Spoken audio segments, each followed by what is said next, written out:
Hi friends, welcome back to the Internet Cafe YouTube channel. இன்னைக்கு நம்ம இந்த வீடியோல எதை பத்தி பார்க்க போறோம் அப்படின்னா தமிழ்நாடு டாக்டர் அம்பேத்கர் லா யூனிவர்சிட்டிக்கு கீழே இருக்கக்கூடிய அஃபிலியேட்டட் லா காலேஜஸ்க்கு வந்து 3 LLBக்கு எல்லாமே வந்து ஆன்லைன்ல அப்ளிகேஷன் வந்து போட்டிருப்பீங்க. ஃபர்ஸ்ட் ரவுண்ட் கவுன்சிலிங்லாம் முடிஞ்சு இப்போ வந்து செகண்ட் ரவுண்ட் கவுன்சிலிங் வந்து ப்ராசஸ் வந்து போயிட்டு இருக்குது. இந்த நேரத்தில் வந்து ஸ்டூடெண்ட்ஸ்க்கு இருக்கக்கூடிய டவுட்ஸ் என்ன அப்படின்னா, எங்களுக்கு வந்து நாங்கள் காலேஜ் வந்து ப்ரிஃபரன்ஸ் வந்து செலக்ட் பண்ணியிருக்கோம், ஆனால் இன்னும் எங்களுக்கு வந்து ரீஅலாட்மெண்ட் காலேஜ் வந்து இன்னும் வந்து அலாட் ஆகலை அப்படின்னு சொல்லிட்டு ஃபர்ஸ்ட் வந்து கொஸ்டின் கேட்குறீங்க. அதுக்கப்புறம் வந்து எங்களுக்கு அலாட்மெண்ட் எல்லாமே வந்துருச்சு, பேமெண்ட் எல்லாமே பண்ணிட்டோம், அதுக்கப்புறம் நாங்கள் என்ன பண்ணணும், என்னென்ன ப்ராசஸ் வந்து பண்ணணும், அட்மிஷனுக்கு வந்து என்னென்ன கொண்டு போகணும் அப்படிங்கிறது வந்து கேட்குறீங்க. அதையும் உங்களுக்கு ஷேர் பண்ண போகிறேன். அதுக்கப்புறம் முக்கியமாக நீங்கள் எல்லாருமே கேட்கக்கூடிய ஒரு விஷயம், செகண்ட் ரவுண்ட் கவுன்சிலிங் வந்து ரீஅலாட்மெண்ட் வந்து கிடைக்குமா கிடைக்காதா அப்படிங்கிறது வந்து பார்த்தீங்கன்னா கேட்டிருக்கீங்க. இதை பற்றி நம்ம இந்த வீடியோ வந்து தெளிவாக உங்களுக்கு வந்து ஒரு எக்ஸ்பிளேஷனோட கொடுக்க போகிறேன். செகண்ட் ரவுண்ட் கவுன்சிலிங் வந்து ரீஅலாட்மெண்ட்டுக்கு அப்ளை பண்ணணுமா இல்லை வந்து ட்ரான்ஸ்ஃபருக்கு அப்ளை பண்ணணுமா அப்படிங்கிறத உங்களுக்கு இந்த வீடியோ வந்து நான் வந்து சொல்ல போகிறேன். வீடியோ வந்து ஃபுல்லாக பாருங்கள். வீடியோக்குள்ள போகிறதுக்கு முன்னாடி இப்போ தான் நம்ம சேனலில் நீங்கள் ஃபர்ஸ்ட் டைம் பார்க்குறீங்க அப்படின்னா இந்த வீடியோக்கு கீழே இருக்கக்கூடிய ரெட் கலர் சப்ஸ்கிரைப் பண்ணையும் பக்கத்தில் இருக்கக்கூடிய அந்த பெல் பட்டனை கிளிக் பண்ணி ஆளுங்கிறத எனபிள் பண்ணிச்சுக்கோங்க. நம்ம சேனல் வந்து போஸ்ட் பண்ணக்கூடிய ஒவ்வொரு லேட்டஸ்ட் இன்ஃபர்மேஷன் எல்லாமே உங்களுடைய மொபைல் நோட்டிஃபிகேஷனில் கிடைக்கும். அதே மாதிரி நீங்கள் வந்து எஜுகேஷன் ரிலேட்டடாக அட்மிஷன் ரிலேட்டடாக உங்களுக்கு வந்து ஏதாச்சும் வந்து டவுட்ஸ் தேவைப்படுது, அப்டேட்ஸ் தேவைப்படுது அப்படின்னா இந்த ஒரு குரூப்பில் வந்து ஜாயின் பண்ணிக்கோங்க. இந்த குரூப்க்கான லிங்க் டிஸ்கிரிப்ஷனில் கொடுத்துருக்கேன். ஃபர்தராக உங்களுக்கு ஏதாச்சும் வந்து டவுட்ஸ் தேவைப்படுது ஜாயின் பண்ணுறதுல இல்லை யூனிவர்சிட்டி சைடில் வரக்கூடிய அப்டேட்ஸ் நீங்கள் தெரிஞ்சுக்கணும் அப்படின்னா இந்த குரூப்பில் உங்களுக்கு வந்து ரெகுலராக அப்டேட் பண்ணுவோம், நீங்கள் பார்த்து ஈஸியாக தெரிஞ்சுக்கலாம். சரி வாங்க இப்போ நம்ம டேரெக்டாக வீடியோக்குள்ளே போகலாம். ஓகே, முதல்ல வந்து என்கிட்ட வந்து கேட்கக்கூடிய எல்லாருக்கும் நிறைய கொஸ்டின்ஸ் வந்து என்ன அப்படின்னா அப்படிங்கிறத பார்க்கும்போது, ப்ரோ ஆக்சுவலாக வந்து காலேஜ் ப்ரிஃபரன்ஸ் அப்படிங்கிறதுல வந்து காலேஜ் எல்லாமே வந்து செலக்ட் பண்ணியாச்சு, ஆனால் வந்து அலாட்மெண்ட் அப்படிங்கிறது வந்து வரல. ஏன் வரல அப்படின்னா, நீங்கள் வந்து வெயிட்டிங் லிஸ்ட்டில் இருக்கக்கூடிய ஸ்டூடெண்ட்ஸாக இருக்கிறீங்க அப்படின்னா கண்டிப்பாக உங்களுக்கு வந்து கொஞ்சம் வரதுக்கு டிலே ஆகும்.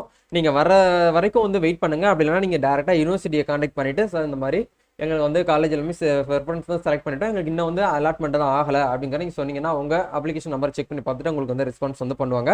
இது வந்து ஃபஸ்ட்டு பாயிண்ட்டு. நீங்கள் கொஞ்சம் வெயிட் பண்ணுங்கள். ஏன்னா வந்து மெரிட்டில் பேஸ் பண்ணவங்களுக்கு தான் ஃபஸ்ட்டு வந்து முன்னுரிமை வந்து கொடுப்பாங்க. அதுக்கப்புறம் மெரிட்டில் பேஸ் பண்ணி ஃபில் ஆனதுக்கப்புறம் தான் செகண்ட் ரவுண்ட்லேயே வெயிட்டிங் லிஸ்ட்டில் இருக்கக்கூடிய ஸ்டூடெண்ட்ஸ்க்கு சரிங்களா. இந்த மாதிரி தான் வந்து பார்த்தீங்கன்னா ப்ராசஸ் வந்து நடந்துட்டு இருக்கும். அதுக்கப்புறம் உங்களுக்கு வந்து காலேஜில் சாய்ஸ் ஃபில் பண்ணி அலாட்மெண்ட் லெட்டர்லாம் உங்களுக்கு வந்து வந்துருச்சு ஆன்லைனில் 1520 ரூபாய் நீங்கள் வந்து பே பண்ணிட்டீங்க அப்படின்னா அதுக்கப்புறம் என்ன பண்ணணும் அப்படிங்கிறது நிறைய பேர் வந்து கேட்குறீங்க. அது ஒரு சிம்பிள் ப்ரொசீஜர் தான், வேற ஒன்றுமே கிடையாது. காலேஜில் நீங்கள் என்ன பண்ண போறீங்க அப்படின்னா அந்த அலாட்மெண்ட் வந்து அந்த பிரிண்ட் அவுட் எடுத்துகிட்டு போயிட்டு நீங்கள் ஜாயின் பண்ண போறீங்க. அது எந்த டேட்டுக்குள்ளே ஜாயின் பண்ணணும் அப்படிங்கிறதையும் சொல்லியிருக்காங்க. நவம்பர் 28, 29, 30 இந்த 3 நாளைகளுக்குள்ள நீங்க வந்து என்ன பண்ணுங்க அப்படின்னா வந்து ஜாயின் பண்ண சொல்லியிருக்காங்க. அதுக்கு மேலே போயிட்டு நீங்க ஜாயின் பண்றா இருந்தாலும் கொஞ்சம் நீங்க ஒரு சில காலேஜில் வந்து அப்செட் பண்ண மாட்டாங்க, ஒரு சில காலேஜில் டைம் கொடுப்பாங்க. ஏன்னா உங்ககிட்ட ஒரிஜினல் மார்க் ஷீட் இல்லை அப்படின்னா அதை போயிட்டு வாங்கிட்டு வந்துட்டு நீங்க வந்து ஜாயின் பண்ணுங்க அப்படின்னு சொல்லிட்டு ஒரு 2 நாள் 3 நாள் உங்களுக்கு டேட் வந்து எக்ஸ்டெண்ட் பண்ணுவாங்க. பட் செகண்ட் ரவுண்ட் கவுன்சிலிங் எந்த டேட் வந்து சொல்லியிருக்காங்கன்னு சொல்லிட்டு தெரியல. அது ஒவ்வொருடைய டிஸ்ட்ரிக்ட்ல இருக்கக்கூடிய காலேஜை பொறுத்து மாறும். ஃபர்ஸ்ட் ரவுண்ட் கவுன்சிலிங்ல வந்து நம்மளுக்கு டைம் வந்து ஒரு 3 நாள் வந்து கொடுத்துருந்தாங்க எக்ஸ்ட்ரா. நவம்பர் 3ஆம் தேதி வரைக்கும் உங்களுக்கு வந்து டைம் கொடுத்துருந்தாங்க. நீங்கள் அதுக்குள்ளே வந்து உங்ககிட்ட இருக்கக்கூடிய ஒரிஜினல் மார்க் ஷீட் எல்லாமே, ப்ரொஃபஷனல் சர்டிஃபிகேட்ஸ், உங்ககிட்ட இருக்கக்கூடிய டிசி எல்லாமே நீங்கள் யூஜி படித்த காலேஜில் போயிட்டு வாங்கிட்டு வந்துட்டு எங்களுக்கு வந்து சப்மிட் பண்ணுங்க, அதுக்கப்புறம் கூட நீங்கள் அட்மிஷன் போடுங்கன்னு சொல்லிட்டு ஒரு சில டிஸ்ட்ரிக்ட்ல வந்து சொல்லியிருந்தாங்க. அதே மாதிரி இந்த செகண்ட் ரவுண்ட் கட் ஆஃப் கவுன்சிலிங்லேயுமே உங்களுக்கு வந்து என்ன ஆகும் அப்படின்னா இந்த 3 நாளைக்குள்ள நீங்கள் வந்து அட்மிஷன் வந்து போட்டுறணும். அப்படி உங்களுக்கு வந்து அட்மிஷன் போட முடியாதுங்கிற பட்சத்தில் நீங்கள் டைம் எடுத்துக்கலாம். ஏன்னா உங்களுக்கு இன்னும் வந்து அலாட்மெண்ட் வரலைன்னா நீங்கள் வெயிட் பண்ணுங்க, தப்பு கிடையாது. அலாட்மெண்ட் டவுன்லோட் பண்ணியும் நீங்கள் வந்து வெயிட் பண்ணீங்க அப்படின்னா அது உங்கள் மேலே தான் மிஸ்டேக்கு, காலேஜ் மேலே மிஸ்டேக்கு, யூனிவர்சிட்டி மேலே மிஸ்டேக் கிடையாது. அதை நீங்கள் யார் மேலே மிஸ்டேக் அப்படிங்கிறத நீங்கள் பார்த்துக்கோங்க. அலாட்மெண்ட் உங்கள் கைக்கு கிடைச்சிருச்சு, உங்கள் சிஸ்டத்தில் நீங்கள் லோட் பண்ணி எடுத்துட்டீங்க அப்படின்னா நீங்கள் அதில் ரெஸ்பான்சிபிள் எடுத்துக்கிறது நீங்களாக மட்டும்தான் இருக்க முடியும். யூனிவர்சிட்டியோ இல்லை வந்து காலேஜ் சைட்லையோ எடுக்க முடியாது. முதல்ல உங்களுக்கு எந்த காலேஜ் வந்து அலாட் ஆயிருக்கோ அந்த காலேஜில் போயிட்டு உங்ககிட்ட இருக்கக்கூடிய எல்லா original certificates plus 2 set xerox நீங்கள் எல்லாமே வந்து என்ன பண்ணுங்க அப்படின்னா எடுத்துகிட்டு போயிட்டு காலேஜில் வந்து ஜாயின் பண்ணிருங்க. அதுக்கு என்னென்ன தேவைப்படும் அப்படிங்கிற பார்க்கும்போது காலேஜ் ஜாயினிங் ப்ராசஸ்லேருந்து ஃபர்ஸ்ட் வந்து allotment order copy, black and ஒயிட்டாக இருந்தாலும் சரி, கலராக இருந்தாலும் சரி, ஒரு 2 காப்பி எடுத்து வச்சுக்கோங்க. ப்ளஸ் வந்து மென்ஷன் டாக்குமெண்ட்ஸ், அந்த அலாட்மெண்ட்டில் என்னென்ன டாக்குமெண்ட்லாம் மென்ஷன் பண்ணியிருக்காங்களோ அது எல்லாமே வேணும். 10th 12th மார்க் ஷீட்டு, டிகிரியில் இருக்கக்கூடிய ஓவரால் மார்க் ஷீட்டு, அப்படிலாம் இண்டிவிஜுவல் மார்க் ஷீட் எல்லாமே வந்து 6 செமஸ்டருக்கான மார்க் ஷீட்டு, ப்ளஸ் வந்து பார்த்தீங்கன்னா ப்ரொஃபஷனல் சர்டிஃபிகேட்டு, உங்களுடைய டிசி, உங்களுடைய கம்யூனிட்டி சர்டிஃபிகேட்ஸ், இதெல்லாமே வந்து பார்த்தீங்கன்னா உங்களுடைய சர்டிஃபிகேட்ஸ் ஒரிஜினல் வந்து நீங்கள் சப்மிட் பண்ணுற மாதிரி இருக்கும். நீங்கள் என்னென்னலாம் ஒரிஜினல் சப்மிட் பண்ண போறீங்களோ அது எல்லாமே ப்ளஸ் வந்து 2 செட்டு ஜெராக்ஸு. நீங்கள் எக்ஸ்ட்ரா உங்கள் வீட்டில் உங்களுடைய ஃபைலில் எப்பயுமே ஒரு செட்டு ஜெராக்ஸ் இருக்கிற மாதிரி பார்த்துக்கோங்க. ஏன்னா ஃபியூச்சரில் உங்களுக்கு ஏதாச்சும் வந்து நீங்கள் சர்டிஃபிகேட் வந்து கேட்குறீங்க அப்படின்னா காலேஜில் வந்து கொடுக்க மாட்டாங்க, அதுக்கு லெட்டர் எழுதிட்டு கொடுங்கன்னு சொல்லிட்டு கேட்பாங்க. அதுக்காக வந்து நீங்கள் ஜெராக்ஸ் எப்பயுமே உங்ககிட்ட வந்து ஒரு செட்டு இருக்கிற மாதிரி பார்த்துக்கோங்க சரிங்களா. இதெல்லாமே ரெடி பண்ணி வச்சுக்கோங்க. அதுக்கப்புறம் பாஸ்போர்ட் சைஸ் ஃபோட்டோ வந்து பார்த்தீங்கன்னா ஒரு 10 காப்பி எடுத்து வச்சுக்கோங்க. அதுக்கப்புறம் பேமெண்ட் ரெசிப்ட் வந்து பார்த்தீங்கன்னா ஒரு 3 காப்பி எடுத்து வச்சுக்கோங்க. அதுக்கப்புறம் வந்து அஃபிடவிட் கண்டிப்பாக ரெடி பண்ணி தான் ஆகணும். அஃபிடவிட் அப்படிங்கிறது எப்படி வந்து ரெடி பண்ணணும், அது என்னென்ன டிக்ளரேஷன் நம்ம வந்து சப்மிட் பண்ணணும் அப்படிங்கிறத நான் ஏற்கனவே நம்ம சேனலில் வீடியோ போட்டிருக்கேன். ஆக்சுவலாக இந்த செகண்ட் ரவுண்ட் கவுன்சிலிங்கில் வந்து மோஸ்ட்லி அந்த வீடியோ அதிகமாக வந்து போடல. ஏன்னா ஃபர்ஸ்ட் ரவுண்ட்ல எல்லாமே ஒரு ஸ்டூடெண்ட்ஸாக இருக்கக்கூடிய அந்த ஒரு பாயிண்ட்ல வந்து என்னென்னலாம் உங்களுக்கு வந்து டவுட்ஸ் வந்து வருமோ அது எல்லாமே உங்களுக்கு நான் வீடியோவை வந்து போட்டேன். அதை நீங்கள் பார்க்காதவங்க நம்ம சேனலில் பிளேலிஸ்ட்டில் எஜுகேஷன் ஒரு பிளேலிஸ்ட் தனியாக இருக்குது, அங்கே போயிட்டு நீங்கள் சர்ச் பண்ணி பார்த்தீங்கன்னா உங்களுக்கு எல்லாமே கிடைக்கும். அதுக்கான பிளேலிஸ்ட் லிங்க் கூட டிஸ்கிரிப்ஷனில் வச்சுருக்கேன், போயிட்டு செக் பண்ணுங்கள். உங்களை இந்த லா காலேஜில் ஜாயின் பண்ணுறதுல இருக்கக்கூடிய எல்லா டவுட்ஸ் A to Z உங்களுக்கு நம்ம சேனலில் வீடியோவாக இருக்குது. அது இன்னைக்கு மட்டும் இல்லை, ஃபியூச்சரில் வரக்கூடிய அப்கமிங் டேஸில் கூட உங்களுக்கு வந்து அது ரொம்பவே வந்து பிரயோஜனமாக இருக்கும். சரிங்களா? அஃபிடவிட் கண்டிப்பாக வந்து தேவைப்படும். ஒரு ஒரிஜினல் ப்ளஸ் வந்து 3 செட் ஜெராக்ஸ். அதுக்கப்புறம் போஸ்டல் கவர். நிறைய பேர் போஸ்டல் கவர்னா வந்து என்னன்னு கேட்குறீங்க, அதுவுமே உங்களுக்கு வந்து காமிச்சு இந்த காக்கி கலரில் இருக்கக்கூடிய இந்த கவர் வந்து பார்த்தீங்கன்னா ஒன்று வாங்கி வச்சுக்கோங்க. போஸ்டல் கவர் ப்ளஸ் வந்து பார்த்தீங்கன்னா 5 ரூபாய் ஸ்டாம்ப் வந்து ஒரு 5 நம்பர்ஸ் வந்து வாங்கி வச்சுக்கோங்க. ப்ளஸ் வந்து உங்ககிட்ட அந்த கிரீன் கலரில் வந்து கொரியர் கவர்னு சொல்லுவாங்களே A4 ஷீட்டில், அது ஒன்று வாங்கி வச்சுக்கிறது நல்லது. ஏன்னா அதில் வச்சு தான் நீங்கள் வந்து கொடுக்கறதுக்கு ஈஸியாக இருக்கும். ஒரு சர்டிஃபிகேட் மிஸ் ஆயிடுச்சுனாலும் ஒன்றும் பண்ண முடியாது. ஏன்னா இது வந்து நம்மளுக்கான சர்டிஃபிகேட் அப்படிங்கிறதுனால நம்ம தான் ரெஸ்பான்சிபிள் எடுத்து நம்ம பத்திரமா வந்து அட்மிஷனில் போயிட்டு நம்ம வந்து சப்மிட் பண்ண போகிறோம். சப்மிட் பண்ணியாச்சு அப்படின்னா அது யூனிவர்சிட்டி அந்தந்த காலேஜோடைய பிரின்சிபால் பொறுப்பு. அதில் ஏதாச்சும் வந்து மிஸ் ஆயிடுச்சுன்னா பிரின்சிபால் தான் அதுக்கு வந்து ரெஸ்பான்சிபிள் எடுத்துக்கணும். நம்ம கிட்ட இருக்கிற வரைக்கும் அது சர்டிஃபிகேட் வந்து நம்மளுடைய ரெஸ்பான்சிபிள் தான். சரிங்களா? அதனால அதை கொஞ்சம் பார்த்துக்கோங்க. இது எல்லாமே எடுத்துட்டு போயிட்டு நீங்க வந்து என்ன பண்ணுங்க அப்படின்னா, உங்களுக்கு எந்த காலேஜ் வந்து அலாட் ஆயிருக்கு, லைக் வந்து உங்களுக்கு மதுரை லா காலேஜ் செலக்ட் ஆயிருக்கு அப்படின்னா மதுரையில போயிட்டு நீங்க வந்து என்ன பண்ணுங்க அப்படின்னா ஜாயின் பண்ணிருங்க. இல்ல உங்களுக்கு வந்து தேனியில காலேஜ் கிடைச்சிருக்கு அப்படின்னா தேனியில போயிட்டு ஜாயின் பண்ணுங்க. உங்களுக்கு வந்து திருச்சியில கிடைச்சிருக்குன்னா திருச்சியில போயிட்டு ஜாயின் பண்ணுங்க. அப்படி ஜாயின் பண்ணும்போது ஃபீஸ் வந்து ஏதாச்சும் பே பண்ணணுமா அப்படின்னு கேட்டீங்கன்னா, நீங்க பிசி கேட்டகரியா இருந்தீங்க அப்படின்னா உங்களுக்கு 1300 ரூபாயும், SC ST கேட்டகரிக்கு 800 ரூபாயும் நீங்க வந்து ஃபீஸ் வந்து ஸ்பாட் ஃபீஸ் நீங்க வந்து ஆஃப்லைன்ல வந்து பே பண்ற மாதிரி இருக்கும். ஆன்லைன்ல ஏற்கனவே நாங்க தான் ஃபீஸ் பே பண்ணிட்டோமே அப்படின்னு கேட்டீங்கன்னா, இது வந்து யூனிவர்சிட்டி ஃபீஸ். யூனிவர்சிட்டிக்கு நீங்க வந்து பே பண்ணி தான் அலாட்மெண்ட் வந்து டவுன்லோட் பண்றீங்க. இது வந்து காலேஜ் ஃபீஸ் அப்படிங்கிறதுனால காலேஜ் பிரின்சிபால் கையில நீங்க வந்து என்ன பண்ணுங்க அப்படின்னா 1500 ரூபாய் அப்படிங்கிறது நீங்க வந்து அட்மிஷன் ஃபீஸா நீங்க வந்து சப்மிட் பண்ற மாதிரி இருக்கும்.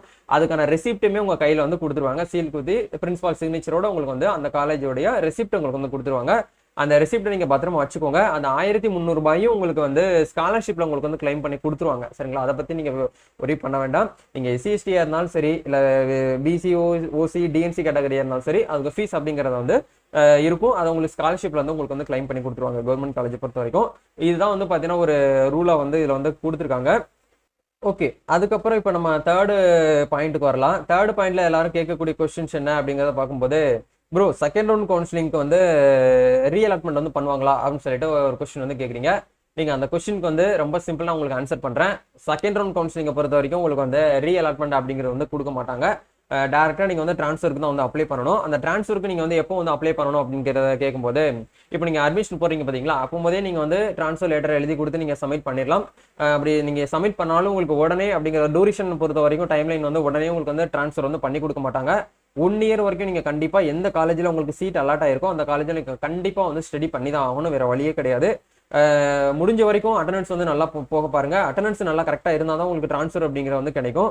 ஸோ அப்படிங்கிறதுனால வந்து ரெகுலர் அட்டண்டன்ஸில் நீங்கள் வந்து போங்க. காலேஜ் வந்து வேஸ்ட் பண்ணாமல் டைம் கிடைக்காம நீங்கள் வந்து போக வேண்டாம். சரியான ஒரு ரெஸ்பான்சிபிளாக எடுத்துக்கிட்டு நீங்கள் ரெகுலராக காலேஜுக்கு போனால் தான் உங்களுக்கு ட்ரான்ஸ்ஃபர் அப்படிங்கிறது நெக்ஸ்ட் இயர் கிடைக்கும். 1 இயரோட நம்மளுக்கு வந்து டைம் கிடையாது. ஏன்னா இப்போ வந்து நம்ம டிசம்பரில் இருக்கோம். டிசம்பர், ஜனவரி, பிப்ரவரி, மார்ச், ஏப்ரல் கிட்டத்தட்ட 5 மந்த் தான் இருக்கு. ஏன்னா இந்த 3 இயர் LLB ஃபர்ஸ்ட் இயரை பொறுத்த வரைக்கும் உங்களுக்கு செமஸ்டர் அப்படிங்கிறது வந்து உங்களுக்கு ஏப்ரலில் வந்துடும். 11 சப்ஜெக்ட் வந்து வந்துடும். ஏன்னா இது வந்து கொஞ்சம் லேட்டாக அப்படிங்கிறனால உங்களுக்கு வந்து ஃபர்ஸ்ட் இயர் மட்டும் உங்களுக்கு ஒரு 10-11 சப்ஜெக்ட் நீங்கள் கண்டினியூஸாக நீங்கள் வந்து எழுதுவீங்க. அடுத்த வருஷம் செகண்ட் இயர் தேர்ட் இயருக்கு எப்பயும் போல நார்மலாக வந்து ஒரு செமஸ்டருக்கு வந்து 6 பேப்பர் மட்டும் நீங்கள் எழுதுற மாதிரி இருக்கும். இந்த ஃபர்ஸ்ட் இயருக்கு மட்டும் நீங்கள் என்ன பண்ணுவீங்க அப்படின்னா ஏப்ரல் மந்த்தில் உங்களுக்கு வந்து 11 சப்ஜெக்ட் நீங்கள் வந்து எக்ஸாம் வந்து எழுதுற மாதிரி இருக்கும். டைம் வந்து கிடையாது. 5 மாசத்துல 11 சப்ஜெக்ட் படிக்கிறது வந்து கொஞ்சம் ரேர் தான். அதுவும் LLB பொறுத்த வரைக்கும் கொஞ்சம் சிலபஸ்ங்கிறது வந்து ரொம்ப அதிகமாக தான் இருக்கும். உங்களுக்கு இந்த இடத்துல வந்து ரொம்ப நெகட்டிவாக நான் சொல்ல விரும்பல. நடப்பில் இருக்கக்கூடிய விஷயத்தை தான் உங்களுக்கு நான் ஓப்பனாக சொல்கிறேன். ஏன்னா நீங்கள் இப்போ தான் வந்து புதுசாக வந்திருப்பீங்க. மோஸ்ட்லி LLB ரிலேட்டடாக பேசிக்காக ஓரியன்டாக நீங்கள் தெரிஞ்சுக்கிட்டு தான் அட்மிஷனே போட்டிருப்பீங்க. இருந்தாலும் நீங்கள் சிலபஸ் எல்லாம் போயிட்டு பார்க்கும்போது தான் உங்களுக்கு தெரியும். இது வந்து முன்னாடியே நம்மளுக்கு வந்து ஓப்பன் ஜாயினிங் நடந்துருச்சுன்னா நம்ம படிக்கிறதுக்கு ஈஸியாக இருக்குமே அப்படின்னு சொல்லிட்டு ஒவ்வொரு காலேஜில் நல்லா டீச்சிங் இருக்கும். ஒரு காலேஜில் சரியாக நம்ம எதுவும் சொல்ல முடியாது ஓப்பனாக இங்கே இருந்துக்கிட்டு. ஸோ நீங்கள் போயிட்டு பார்த்து டீச்சிங் எப்படி இருக்குங்கிறது நம்மளுக்கு முக்கியம் கிடையாது இங்கே. அதை நீங்கள் நல்லா புரிஞ்சுக்கோங்க. டீச்சிங்கை வச்சு நம்ம உள்ள வரல. நம்மளுடைய கெரியர், நம்மளுடைய எஜுகேஷன், உங்களுக்கு வந்து மெட்டீரியல்ஸ் எல்லாமே நீங்கள் தான் வாங்குற மாதிரி இருக்கும். முடிஞ்ச வரைக்கும் வந்து அந்த காலேஜில் இதில் நூலகத்தில் வந்து இப்போ வாங்க பாருங்கள், லைப்ரரியில் வந்து நீங்கள் ஒரு கார்டு மாதிரி கொடுப்பாங்க, அதை வாங்கி நீங்கள் படிச்சு வீட்டுக்கு கூட கொண்டு போகலாம். ஒரு சில இதில் கொண்டு போயிட்டு திருப்பி சப்மிட் பண்ணிடணும் நம்ம, சரிங்களா? அந்த மாதிரி கொடுத்து வச்சுப்பாங்க. அப்படின்னா உங்களுக்கு காலேஜ் முடிஞ்சுட்டு ஈவினிங் டைம் ஃப்ரீயாக இருப்பீங்க பார்த்தீங்களா, ஒரு 2 மணி நேரத்துல 3 மணி நேரம், அந்த டேட்டில் அந்த டைமிங்கில் போயிட்டு லைப்ரரியில் போயிட்டு படிச்சுட்டு நீங்கள் வந்து ஸ்டடி பண்ணிட்டு வாங்க. இதுதான் வந்து ஒரு ப்ரொசீஜரு. ஸோ நம்ம நெக்ஸ்ட் ஒரு அப்டேட்டில் பார்ப்போம். ரீஅலாட்மெண்ட் அப்படிங்கிற வந்து செகண்ட் ரவுண்டுக்கு கிடையாது, ட்ரான்ஸ்ஃபர் மட்டும்தான். அந்த ட்ரான்ஸ்ஃபரும் நெக்ஸ்ட் இயர் தான் உங்களுக்கு வந்து கொடுப்பாங்க, சரிங்களா? நம்ம ஃபர்தராக ஏதாச்சும் டவுட்ஸ் இருந்துச்சுன்னா கமெண்ட் பண்ணுங்கள், இன்ஸ்டாகிராமில் டெக்ஸ்ட் பண்ணுங்கள், நான் உங்களுக்கு வந்து ரிப்ளை பண்ணுறேன். Thank you, all the best.